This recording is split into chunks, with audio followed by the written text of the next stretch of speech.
It's Friday. Everybody get down on Friday. This is Bird. I don't know what to say after that. This is Rye. And you're listening to the Bodacious Rant with Bird and Rye on Friday.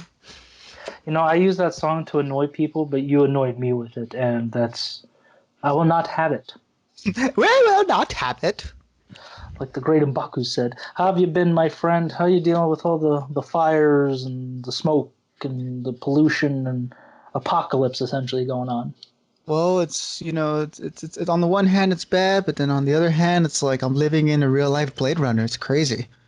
That shit's crazy. Especially all the pictures of NorCal. It's like San Francisco, where it's just driving through orange, like that orange haze, and it is crazy times we're living in all honesty. But God, I hope everyone in San Francisco and just anywhere the fire is really affecting them, I hope everybody's okay. Hope people were safely able to evacuate. And for those who haven't made it out of there, just God bless you. It's a crap situation all around. Yep, it's just 2020 done pull no punches right now. No, it's just a constant. I feel like every week it's just constant gut punch with the news or anything social media related. Just everything bad is happening. Yeah, it's a lot of crazy stuff going on, but hopefully we can provide everybody with a little escape from all that. Yeah, I definitely need this too. Every time we record, if there's something going on, this kind of helps take my mind off it. So that's a positive for me at least. Entertainment wise, it's actually been a decent week. The Dune trailer finally dropped, which we'll talk about today, and Boise episode 4 dropped. So we're definitely going to talk about that today. And I really like Amazon, how they've been dropping it early. Just when you think it's supposed to come out on a Friday night or, Saturday, like last week, I remember it's supposed to come out Friday, and then they released it just early in the day Thursday, where last night, Thursday night, it came out, which was really, really cool to do. So it's kind of exciting that they're doing that at least. Yeah, it's always a nice little treat when you think something's going to come out at some time, and then it's like, oh, wait, it's out now. Here you go. Here's the gift. Yeah, it sucks that show's getting review bombed online just because supposed fans, air quote, they're review bombing it because of the release schedule. And yeah, in all honesty, really, you should be happy we're happy that The Boys came back when it did and that it finished filming, because there are plenty of shows right now that I wanted to come out, and movies especially, that haven't come out because of everything going on. So at least we're getting this lovely piece of entertainment. Mm-hmm. And I will say it is so good right now that I wish they did release it all. But at the same time, I would rather have the build of anticipation so I can kind of soak it in every week. Yeah, and I mean, you and I have talked about it before about the difference between just the Netflix method of dropping everything at once, and then how it seems like other platforms like Amazon and HBO has always done it, where they drop new episodes week after week after week. I mean, I prefer that because I mean we can like talk about every episode in depth. It's the water cooler thing where you can talk to people about that current episode instead of being like, wait, what episode have you got to? Are you there yet? Did you finish? It's just now we can go like week by week and be like, this is the topic of conversation for this week. Yeah, it's definitely like you put it the best way. It's a way to stay current. So if everyone's caught up on it, we're all at the same point. We're not. I do get annoyed when people are like, "Have you finished it?" I'm like, "No, I'll finish it in my own due time." Or I've asked people, "Oh, where are you at in this?" So I don't spoil anything for you, because I know I've done that to you several times. Where we're talking about like The Last Airbender, and I forgot what else, but there have been a couple shows we've talked about, and I'm like, oh shit, I did not mean to spoil it for you. I'm sorry. So wait, are you there yet? No, I'm like a season behind. Oh, sorry. Whoops. Oh, it's Community. That was another one I did that to you as well, because I burned through it, and you're like, oh, you're already there? I thought, yeah, aren't you? No. I said, shit. Oh, crap. Yeah, but anyways, let's move on to the Dune trailer. First impressions, what'd you think of it? Ooh, okay. So I remember our first episode saying that this is one of my most anticipated movies of the year, and that did not change at all. I'm super excited for it. I mean, actually getting to see, what the movie's gonna look like, outside of the still shots that were released, back earlier on this year. I cannot express how excited I am for this movie. Not knowing anything really about it. I mean, I know there was a movie that came out, I think in the 80s, right? That you've watched, and I'll ask you more about that later. But I haven't Yeah. seen the movie. I haven't read the book. I'm only going off of just the creative team that's involved with, the director, Denis Villeneuve, and then all the actors that are in it. I mean, that just sold me on it. And then actually seeing what the movie is going to look like, I'm even more hyped. I completely understand that. I'm glad we finally got to see a trailer for it because the stills alone, it looked interesting to me. This is long before I saw the movie, and I'll talk about that in a second. So I thought, okay, this is weird. What is Dune even about? But I love Denis Villeneuve. I'm sorry if I'm butchering his name because he did Sicario, right? I'm not Yeah. tripping on that one. Okay, yeah, and that's one of He my did favorite. Sicario and Blade Runner 2049 and Prisoners and a lot of other great movies. I was worried though when I watched the original on HBO, just because it's oh man, I can't really I don't know how I feel about it. I'm not thrilled with it. The original definitely not that great. It doesn't hold up in my opinion. It has become I know it's deemed as a cult classic just because at first it just did terrible. Critics hated it. Roger Ebert even called it just basically a hulking mess of a movie. Like no Oh need my for it. gosh. Not those specific words. Don't quote me on that, but he did say like this is terrible. Why did this even need to be made by David? It came out in '84, directed by David Lynch. It's adapted from the Frank Herbert novel in 1965. Which, fun fact, it was actually released it was released in two parts, like the first book, and Oh, then really? yeah, I forgot the specifics of it. I don't know if it was released to a magazine or a newspaper or something like that. So I apologize for not knowing the specifics. But if you look it up, you'll find it. And it spawned a series. It's basically one of six books. So there's Dune, what the movies are based off of, the current one and the 1984 one, and then there's like five sequels after that. Okay. So there's a decent amount, and the trailer it looks really interesting. I love is definitely a much more modern aesthetic than the original. The original, I think, it definitely reflected the times of '80s filmmaking, which is very cheesy dialogue, and it's a movie that doesn't hold up. It's not like Back to the Future or Ghostbusters or The Godfather, where they're timeless classics. It's definitely a movie I feel like you have to really be into it. Maybe you read the book, you like the book, or if you just like the director. But for me, it didn't work. Right. So what was it? Like, you think just because I don't know, like maybe the CGI and stuff just didn't hold up, or what were the parts in particular that you feel like that don't really like translate well today about the original? Before I get into that, I'm just going to say this about the trailer. Like I said, the costume design look compared to the movie where the original one, they kind of wore military outfits, like the main characters, like Timothy Chalamet's, not James McAvoy, Oscar Isaac, Josh Brolin. They wore more like military uniforms, like suits, like not like the fatigues, but the actual suit. Uh-huh. They wore that casually, like that was their regular clothing. And this one, I love the armor look. It looks very sci-fi, but also it just looks futuristic. I really like what they went with, how he designed that. And Oscar Isaac's beard, Josh Brolin's beard, they're just epic, Just Oh my gosh, let's not even get started on Oscar Isaac's hair and facial hair. That man just, dude, he's like a tiger, like just an elegant, regal creature. yeah, let's just talk about like rocking I, it, man. I'm so jealous. I'm like, I wish I could have hair and facial hair like that. Jeez. I feel like my hair is at that length. It just does not look as glorious and thick as his Yeah. does. So I was a little jealous on that. But Timothy Chalamet, he is a great actor. I'm just not completely sold on him. I don't know As the lead? Yeah, Or did, I don't know. I guess I haven't seen enough of his films to really say anything. I'm sure this movie may change my mind because whenever I'm doubtful of an actor, depending how they do, I'll usually change my mind about it. So right. This could be like that big break movie for him. I mean, who knows? it definitely, from what I've read and what from the trailer alone, it definitely looks a little more faithful to the novels as well. Because that was one big critique of the original, that it definitely It took a lot of liberties.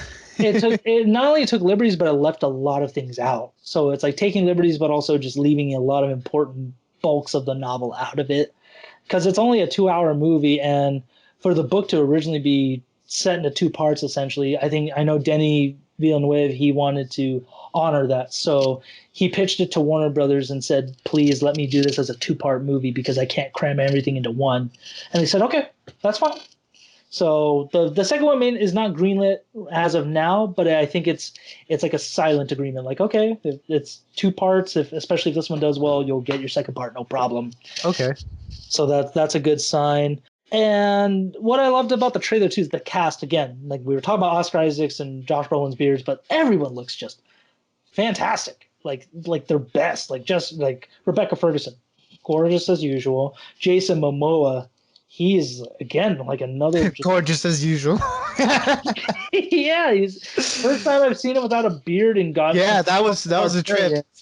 Because I remember Conan the Barbarian when that first came out, and that's kind of when I really noticed him. Actually, he was in Johnson's Family Vacation like years ago, before I even saw Conan and all those movies he's been in.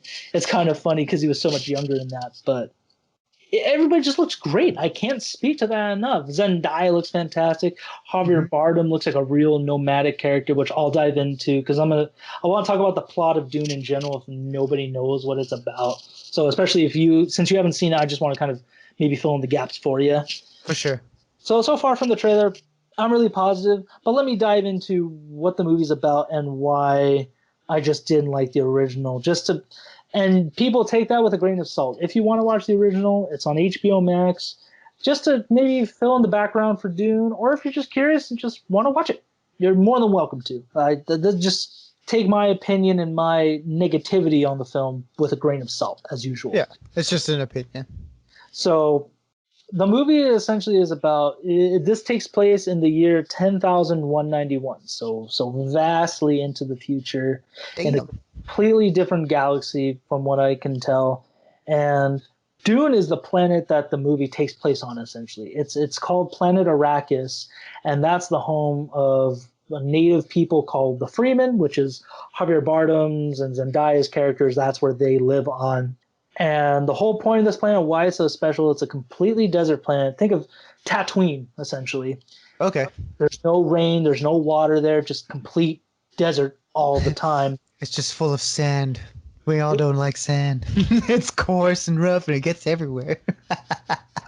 I know that line is hilarious, but honestly it kind of makes sense because he hates the place he's from. So that would make sense why he said that if you really think about it in episode 2. Don't make that line better. How dare you make the line better? I'm just saying, I thought about that the other day. I'm like, it would make a lot of sense because he was enslaved on that planet. His mom was enslaved on that planet. Why would he like sand, especially when he lived on nothing but sand? It's like saying, oh, I grew up by the beach my whole life, and then you move somewhere else and say, beach is okay, I don't care. We're ranting on a different topic. And the reason why Dune / Arrakis is so special is because it's home to this material, this substance called spice melange, according to the original film. And that's another thing that I kind of didn't like is that the narrations in that movie, whether it be inner dialogue or talking about the plot, it's a little. It doesn't. They didn't do a good job of explaining. They explained it, but they also didn't explain enough. It was just like, okay, cool. This is why can't I either discover this or why don't it was almost like meaningless. It was just there was no need for it, but also it was kind of lazy, just telling you everything instead of kind of either making me figure it out. And then some aspects of the original film, it didn't explain enough. Where I thought, what does that mean, or what is so special about this? Special about the spice, you mean? The spice is explained why it's so special. Basically, what spice does is that not only does it extend our humanoid life by a certain amount of years, it expands consciousness. But the biggest thing that people in the galaxy really crave for it is that it allows you to fold time and space. Like you could literally travel to a certain point in space easily, just instantly, kind of like the time stone in Infinity War. Okay, so it's good for travel, basically, right? Just space travel. It's the easiest thing with space travel. So that's why this planet is so special and where it takes place. That the spice, when you hear the spice in the trailer or you hear about it, that's the important thing. And the universe is ruled by one emperor, so just keep that in mind. And Wait, the whole universe or the like whole the universe, galaxy? Oh, the wow. whole galaxy is ruled by one guy, by one emperor. I Oh, don't know if they'll keep the same name for the movie and for this movie. I think they will because it sounds like Denny Villeneuve. What I've read, he loved David Lynch's movie, but it wasn't exactly what he wanted. So this movie sounds like it's his dream to make it, and it gotcha. sounds like he's gonna take liberties with it, but he's also trying to be closer to the novel as much as possible. That's a good thing, depending if you like the book or not, I guess. And the story also revolves around two families, the Harkonnens and the Atreides. Timothy Chalamet, Oscar Isaac, their father and son Atreides, they rule their own planet. And Harkonnens is where which Skarsgård is the dad? What's his name again? Stellan Skarsgård. Stellan Yeah. Skarsgård is the leader of the Harkonnens. And in the original film, he was just super just bloated and gross, kind of like he reminded me of one. I forgot what villains or something, but they were like had a lot of disease, like moles and stuff on. Just looked like complete mutants. I can't think of the movie I thought of when I watched it, but Is it that's like Immortan Joe's brother? yes, And- exactly. So think of it as like a Morton Joe and the little crippled son mixed in together, like a giant fat slob who can levitate around a room. And I didn't get it. That was another thing. I thought, why is this happening? Why is he able to do the things he can do? It just was really weird. And from what I heard, Stellan Skarsgård's character is going to be a different take on the Baron Harkonnen is, I think, the character's name. uh-huh. So that's kind of comforting, especially because I was reading something, I think it was from IndieWire or Rolling Stone, one of those articles that said, yeah, a gross fat white guy as a villain does not play well. And I thought, yeah, that is a little taken over the top. So they're just two families kind of at each other's throats, Hatfield and McCoy style. And the original film, actually, in the beginning, I think the Emperor meets with like a giant worm creature looking guy. That's what it Uh-huh. reminds me of. They meet and he tells them basically, I'm going to pit these two families together. So that way there's like a lot of backstabbing going on. But I want the Harkonnens to get rid of the Atreides for me, just because it sounds like the Atreides, which is Oscar Isaacs and Timothy Chalamet's family, they can rival the Emperor and essentially take over if they wanted to. So he's Yeah, so they can rival because of what? Because they're also like a royal family or just yes. So think of it as a galactic Game of Thrones. That's how I would put the whole struggle. oh, okay. Yes, and essentially, this movie is supposed to be described as like a Star Wars for adults.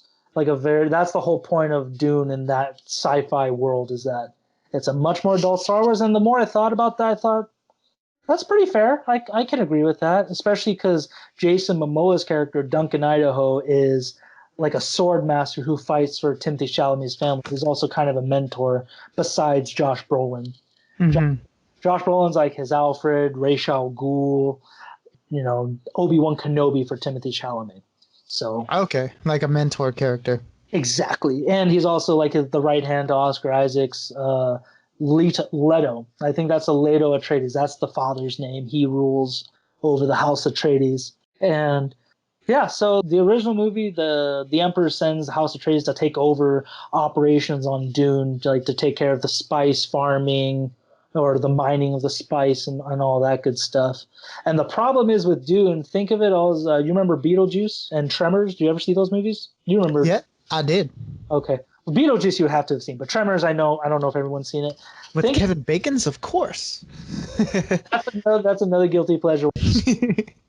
So essentially, Dune is inhabited by these giant sandworms. Reason Yeah. why I said that just because these are literally like world eaters. They are massive. Like in the trailer we saw for the new one coming out, you see just this mining equipment just gets sucked into a giant sarlacc pit essentially. Yep. And that's also where the spice comes from. It comes from these worms. I'm not exactly sure how. I'll have to look that. I should have looked more into that. I just didn't think about it. But the original movie, it kind of talks about it, but it's hard to keep up with. So it's hard for me to get through that movie. So I haven't really rewatched it. And The worms in that definitely look like the Tremors worms, the graboids. That's what they. So when I was watching Dune, I kept thinking, did Tremors rip this off? Or because I think Tremors came out after Dune, so I was like, yeah, this is. And I'm just watching Tremors in space essentially. Yeah, I mean, you if you watch the trailer, that's the money shot of the trailer at the very end, just that giant worm looming over Timothy Chalamet and Zendaya. It looks like. And that worm does play a lot into the original movie. I don't want to spoil the original movie more than I'm doing it now, so I'm just talking about briefly the main plot of it and how it compares to the trailer.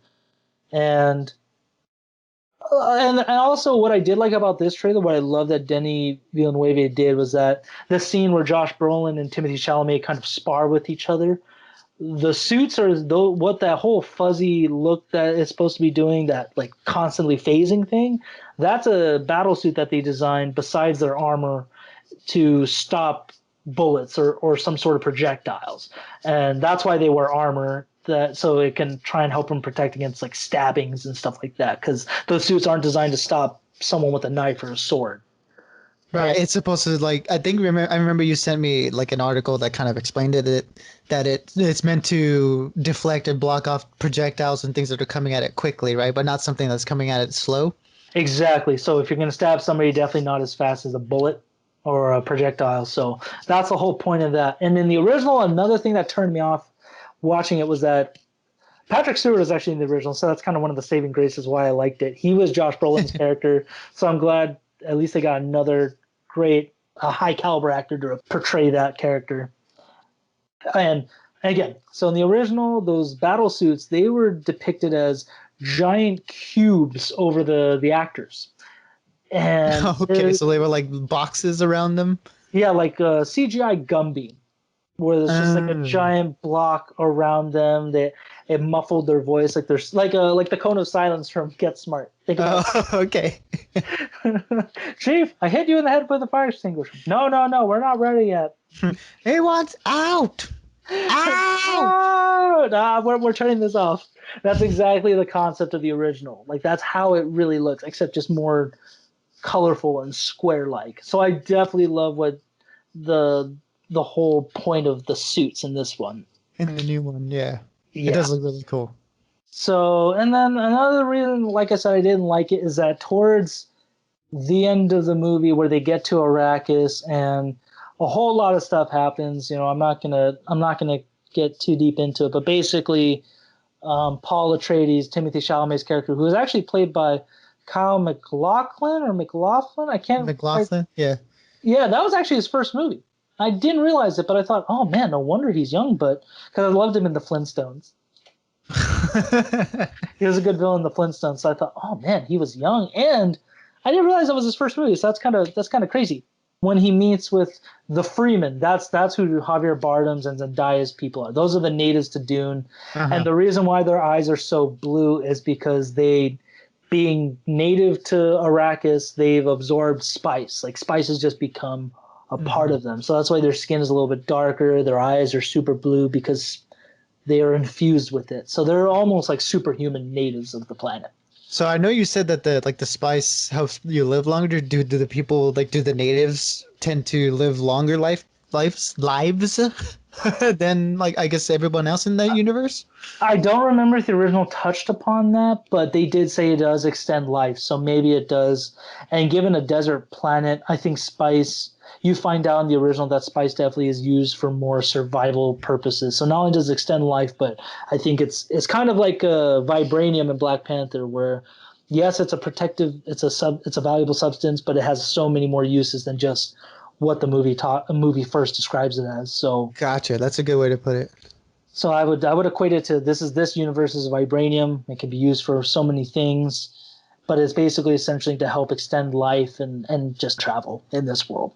So, like I said, and I do like that what I've read of Villeneuve wants to make it not only more accurate to the books, but he wants to split it up. So one half is basically going to be it's going to introduce everything and be pretty epic, and then the next one can just be balls out action if it wants to be. Because I will say for the last like third of Dune, it's constant just battles and it was really that actually was pretty enjoyable, even though there was a very end of the ending was just so cringeworthy. I thought, oh, why can this movie just be over with? Can it just end, please?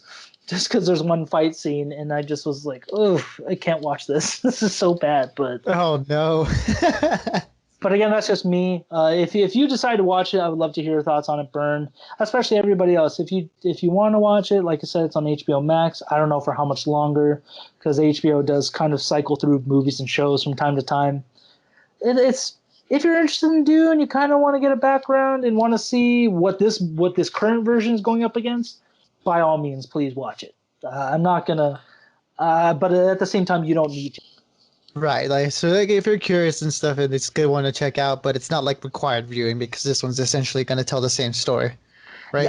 Yes, and it looks like an overall improvement from the original. And again, for those of you who do love the original, I don't mean to totally kill your buzz, but we all love certain things, so that's totally fine. Yeah, it just didn't work for you. No, did not work for me at all. Like I if I have to watch it again, I may do it just out of curiosity, just to revisit. Like, am I wrong about it, or was I just maybe not in the mood for it? So Gotcha. I'll definitely have to do that. Yeah, I might end up checking it out just based out of pure curiosity. But that's basically all I got. Overall, I'm looking forward to it. The biggest movie I still want to watch is Tenet and Wonder Woman. Wonder Woman and Black Widow, the other movies I really want to see, even though Wonder Woman got pushed back to December, right? December 25th, so Christmas Day. Gotcha. So at least hopefully we'll be able to see that in the theater. If not, I wouldn't mind a VOD release. Hint, hint, wink, wink, Warner Brothers. Just throwing that out there. But that's all I got. Anything you wanna add or you're curious about that I could try and help answer for you? No, I mean you pretty much covered like all the questions that I had. Just the basic premise and just kind of what the deal is about the spice, because I guess in being in the pop culture sphere, you just hear that term being thrown around, the spice, the spice. I'm like, okay, what's the deal? If I thought it was literally just like spices, like the actual like, flavors. I thought, are they fighting over peppers or some sort of chili powder? But it's like the food in this universe bland. Do they need to add a little taste to it or something, or why are they dying over this stuff? It's funny because growing up, I never cared for spicy stuff, but in college, I had friends who really expanded my palate with food. Even though I'm still a picky eater at times, I will definitely try everything at least once just to be like, so I like it. If not, I don't have to eat it again. And sure. Honestly, I love a little spice, especially when it comes to my Mexican food and my just any food in general. I like my jalapenos or tapatio or Tabasco or just whatever spice I can get. I'll add it. Yeah, man. It just you enjoy it now and then you pay for it later. It really does mess up my stomach sometimes, just because I'm like, oh my god, the spice is just killing me. It's eating my insides. Oh god. Recreate that scene from Bridesmaids after they went to the Brazilian place. Oh no. Oh, that part. Oh my god, I have a horror story. I'm gonna share that real quick. And when I went in high school, all my best friends and I at the time, like my group of friends, we all had girlfriends, And I went to go see Bridesmaids. I invited my friend and his girlfriend to go. And the first thing she tells me is that if there's sex in here, we are leaving. I'm like, oh, come on. It's rated R, but it's Kristen Wiig. And then the opening scene where her and John Hamm are going at it, I thought, God damn it. But and she gave me a death stare. Just like, are you serious? Like, she gave me that look like, are you serious right now? And I whispered like, oh, this isn't that big of a deal. It's funny. It's not arousing. Just because they're so awkward. It's played for comedy. Yeah, it really was. And I think after that, I forgot why. I think him and her got in a fight or something. I don't remember. And then at one point, he's like 20 minutes into it, he's like, I gotta go. I'm like, are you serious? Like, oh, no. He said, yeah, dude, she's pissed. I'm gonna go. I'm like, fine, get out, go. Not like that, but I was like, all right, dude, I'll talk to you later. So the rest of that movie, especially that scene in the bathroom after their food poisoning scene, I just looked to the side of me and I thought, oh, that's right. They left me.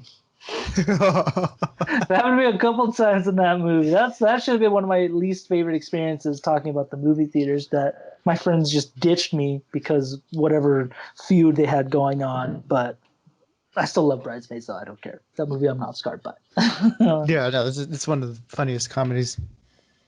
It really is. I feel like that's one of those. It's another kind of underrated one, or like more girls talk about it than guys do, and I guess I understand why because it is more of a like a girl's point of view, but it's also like, guys, it's freaking hilarious. If you don't think this is funny, then there's something up with you, man. Well, Check your sense of humor at the door. exactly. But then I guess I guess for Bridesmaids for women, Hangovers for guys. I guess that's what. That's a good comparison. Yeah. Yeah, so if nobody, if I got no dudes that watch Bridesmaids, like at least I got dudes that watch The Hangover. Let's move on though. Let's talk about The Boys, episode 4. Again, wow, what an episode! Just the series just keeps on getting crazier and crazier, man. It is only 4 episodes in. I don't know. Have you heard anything, or do you know if there is a final episode count for this season? Because I know last one had 8. So I don't, or 8 or 9. So I don't know if this one's keeping that or if they expand that. I mean, I haven't, looked or heard anything, but so I'm just going in assuming that it's just going to be 8 like the first season. Yeah, me too. I mean, I hope not because again, we're only 4 episodes in, so we're essentially halfway done. I don't want it to be over. I kind of hope it goes to like 10 or maybe even 13. But again, we are getting season 3 eventually. So if not this season, at least we have another one for sure coming our way. Exactly. Because I know season 2 was kind of left in limbo where after we watched that, I'm like, are we getting season 2 or what's happening with that? And then it got announced this year. Yeah, it's coming back. So it's like, hell yeah. So yeah, let's talk about our like non-spoiler thoughts first, and then we can jump into spoilers in a little bit.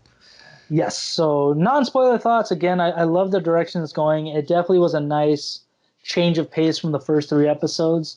Just because I like how the first 3 are really building a lot of tension, this one kind of eased up while also diving deeper into the whole Vought scandals and the soups themselves. I actually like how it goes back to soups being around. When I say soups, I'm sorry, I don't mean like chicken noodle or chicken soups. I mean superheroes. So forgive me for just throwing that term out there. They call them soups in the show, so I called them soups. But I like how this one kind of expanded on more than just present day superheroes and kind of went into the past a little bit. And it was a very interesting episode how it started just because I thought, what does this have to do with anything? And yeah, which we'll explain in a little bit. We'll go more in depth with that. But again, I'm going to finish my non-spoiler thoughts that it was great. I can't wait for episode 5. I hope they release it on Thursday night again because I can't get enough of it. No, yeah, me neither, dude. I've won. Like I said, I mean, if I had them all now, that'd be awesome. But I think the anticipation that keeps building after every episode is, I can't get enough of it too. It's like it also adds to the fun. Yeah, it's just again, it's just constant, twists and turns with it. You think you have it figured out at one point, and then in the next, it just flips it on you. And I can't say enough about the writing. I can't praise enough. Seth Rogen. Is Seth Rogen considered one? He's an executive producer, so I would call him a showrunner, right? I don't know if he's showrunner. I think it's Eric Kripke that's like the showrunner. Eric Kripke, yeah. I know for sure he's it. I just didn't know if Seth Rogen is actually like, I don't know if he's just funding it or if he helps with the writing at all. But again, just what they're doing with this show is fantastic. I definitely am starting to want to read the graphic novels just to kind of compare and contrast and also just read the books.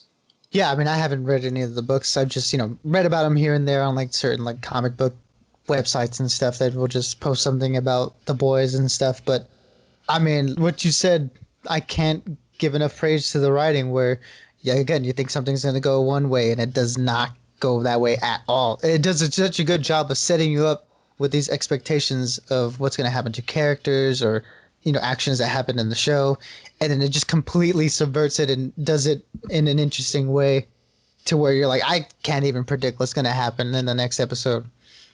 Okay, well, with the non-spoiler out of the way, ladies and gentlemen, we are going to do a spoiler-filled review on episode 4, and I will dive into the first 3 episodes just because I'm so excited I can't contain it, and I know I've been wanting to talk about this with Byrne.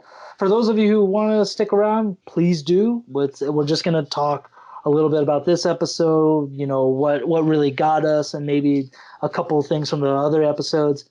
And for those of you who don't want to be spoiled, because I know the show did just premiere last week, the fourth episode came out now.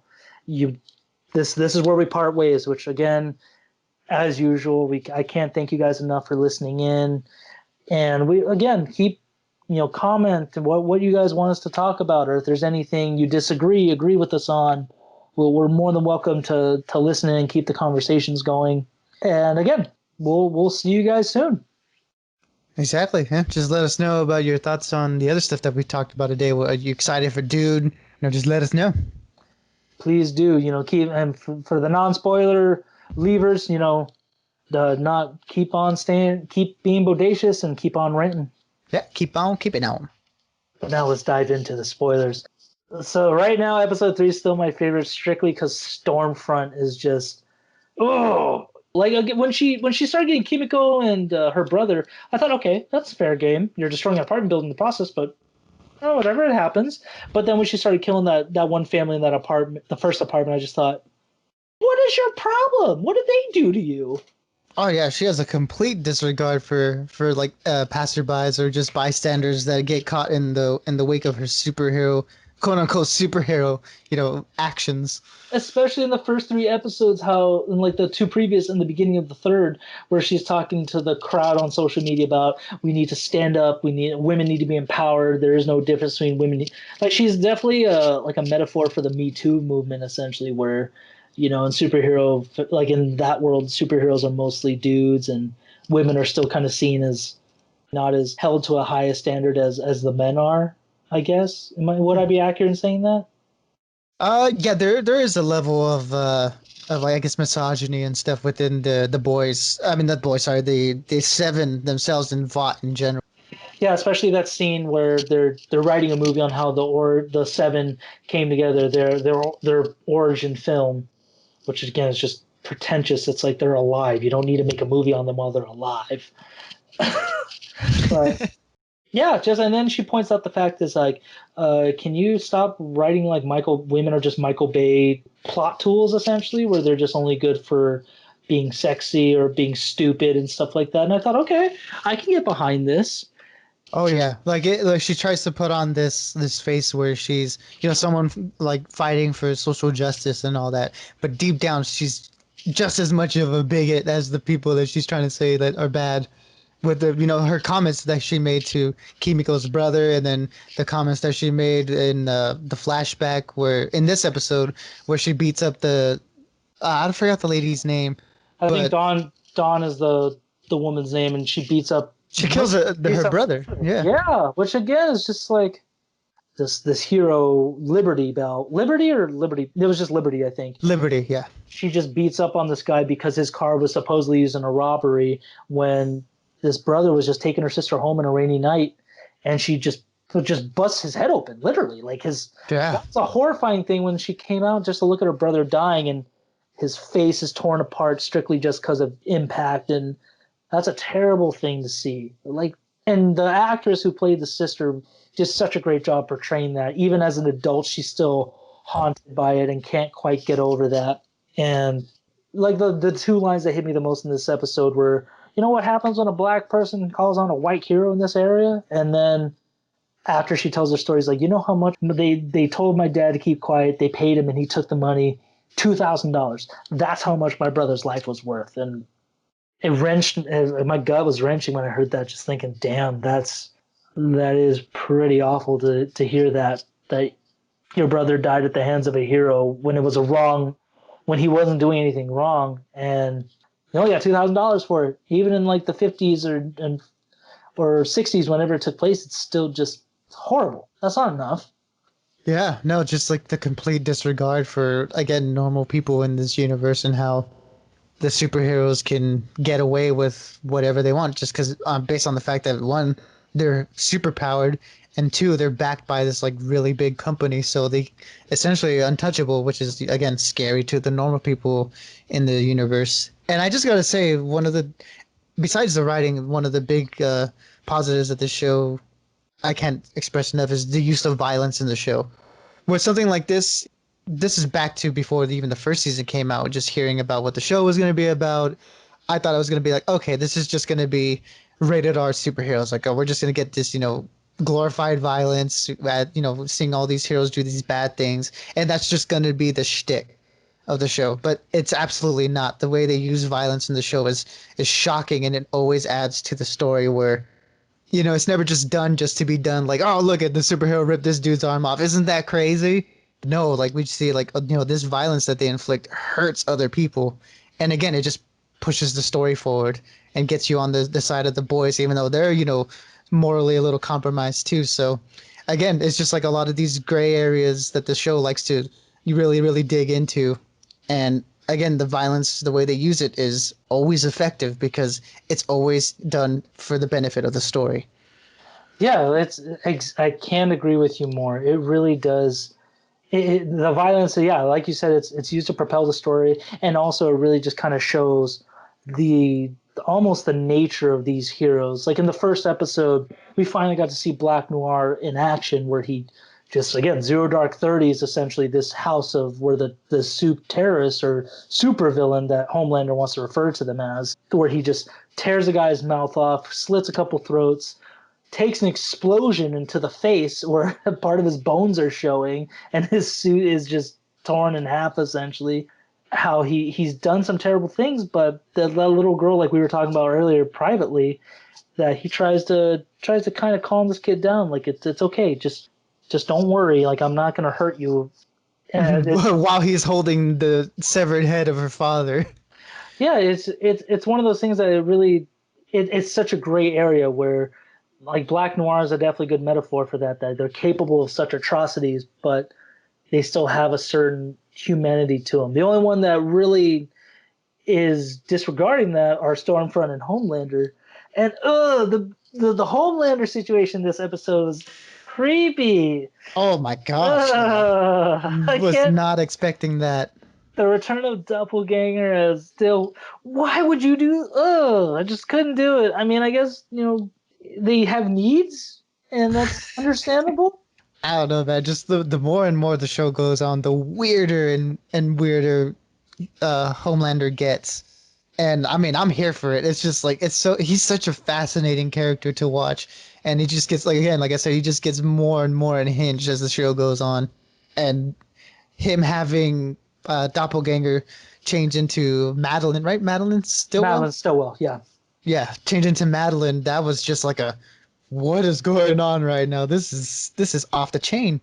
It was really disturbing, especially when he starts changing back to himself. I just thought, like, nope, I'm sorry, dude. Just that's weird to me. I'm not down with that. And Homelander's fine with it. He was a little unsettled the fact that he kept shifting, but he's just like, okay, I'm taking this because I need this kind of situation. And it was nice seeing Butcher get back, like have time with his wife, Huey and Starlight. Which, oh my God, what's her civilian name in that show? Do you remember? I just always refer I'm to gonna her call her as Starlight. Starlight. Yeah, I'll have to stick with Starlight. Like how they had their kind of break away from their lives a little bit in the public spotlight. So Mhm. that was nice to see, and I really liked exploring Mother's Milk, where he really came from a little bit more, and how again what this episode really did for me is that it shows that Vought's not just committing these atrocities and doing shady things now. It's been doing it for decades, because how he talked about his father's backstory, didn't say what happened with the dad and Vought, but the fact that they kept throwing lowers at him, and at one point his dad just died. It's shady, but then he kind of backpedals that with Huey and Starlight, where he says, "Nah, he had something," which makes me think, like, did he have an aneurysm, or did he really get killed by Vought? Yeah, the way I interpreted it was, his line was, "My dad just had a disease and then he passed it on to me." I think what he meant by that was not like a literal disease that he died, of like an infection or something. Oh, Just but the stubbornness, like his, like just refusing to stop. yeah, refusing to stop. Basically refusing, to stop to go after these like evil corporations. Just trying to. He's always been determined to do that, and that's what ended up getting him killed. And Mother's Milk is worried that that's going to be the same thing with him. that his pursuit of justice is gonna just hurt him and those around him. Yeah, and he's hoping that his daughter doesn't go on that path as well. So, okay, that actually, I should have thought about that. I just didn't. It didn't quite click until you put it in that perspective. So that was good to kind of explore more into him. But Butcher and his wife, I just thought she did. I mean, at least she did confirm. At least I'm still a little skeptical on it. I think she did hook up with him, but she did say he raped me and I had to have the baby because Vought said I kind of had to. But then the fact that she didn't go to Billy because she was scared of what he was going to do. I guess it's just that theme of that there's got to be a point where you got to just stop and really look around you. And I think Mother's Milk story and what Billy's going through with his wife really puts that into perspective. Yeah, like it was really nice to see them like get back together after all this time. You know, him thinking that she's dead and her living this secret life because that's the life Vought is forcing her to live. But you just see that there's really no happy ending for them as much as you really want it. It's just there's so many things at play where they can't have a normal life, and that's why I guess she went against running away with him because she knew that this is way bigger than the two of them. There's no way they can run away from it at this point in time, at least. I also just thought of it as that she kind of, because she knows Billy so well that she kept reiterating, she doesn't want her son to live that life. She just wants him to be as normal as possible. And that's completely understandable. So I'm kind of seeing what will happen with that. And the night before, again, she seemed like she was ready to run away with him and Ryan. Like they were all three going to run away together. And then in the morning, just, no, I don't think I should. Like it's not going to work that way. I am interested to see, did something happen? Did she get threatened, or did she really come to terms that as much as I love you, Billy, I know who you are and what you'll do? Yeah, and that's something I guess if I were to have a negative on this episode in particular was just that I wish there was just some like a scene or something in between their night together between Butcher and his wife, and then the morning after where there's a change where in that night she's ready to run away with him and start a new life, but then the very next morning it's like completely like I can't do this with you because I know you and all that stuff. So again, like I said, I wish maybe there had been a scene in between, maybe between her and her son Ryan, and her like slowly coming to the realization that hey, maybe this isn't gonna work if I try to take him and run away with Butcher. Exactly. That would have been nice to see, but I think maybe we'll find out the next episode or the Maybe, coming yeah. episodes what's going to happen. Again, which is why as much as I love the release schedule, I kind of want to know now what's going on. Yeah, it's again, it adds to the anticipation for the next one. And the couple things I just want to also talk about was just the fact that Liberty, the one who beat up the lady's brother, is Stormfront, which was Hmm. just like, holy shit, that's a little scary because that just basically means like who else has been around? Well, what other soups are there that can really say they've been around? You know what I mean? Like it's just, especially when she said I can't talk about this because that woman will find out where I am and kill me. And they're thinking she's been dead or she should be dead. Like she's been retired for years. It's like no, she's not. She's right there, looking Yeah, young as she's all hell. back. And Exactly. again, and ooh, that's the most despicable thing how she massacres his apartment and uses social media to criticize Vought and say, what are they doing about this? It's like, what do you mean? How dare you say that? You killed all these people. And I like that exchange between her and Homelander near the end where he kind of just telling her, stop what you're doing because this is my crew, this is my world. You just joined it, but she kind of put it as like, you want people to love you. That's not the way to go. You need them to kind of fight for you or fear you a little bit. Not fear you, but she's using fear to get people to stand behind her. So I wonder how that'll play in the season, the rest of the season coming. Yeah, it's going to be interesting how those two, collide. I remember, like I said in our previous discussion of the boys, that I really like their interactions, between Stormfront and Homelander, and how there's kind of like a power struggle going on there now, and how she's very like nonchalant about everything, and of course, Homelander's very like just rigid and just wanting to be the top dog. So again, their dynamic is very interesting, and I can't wait to see where they go with it with the next episodes.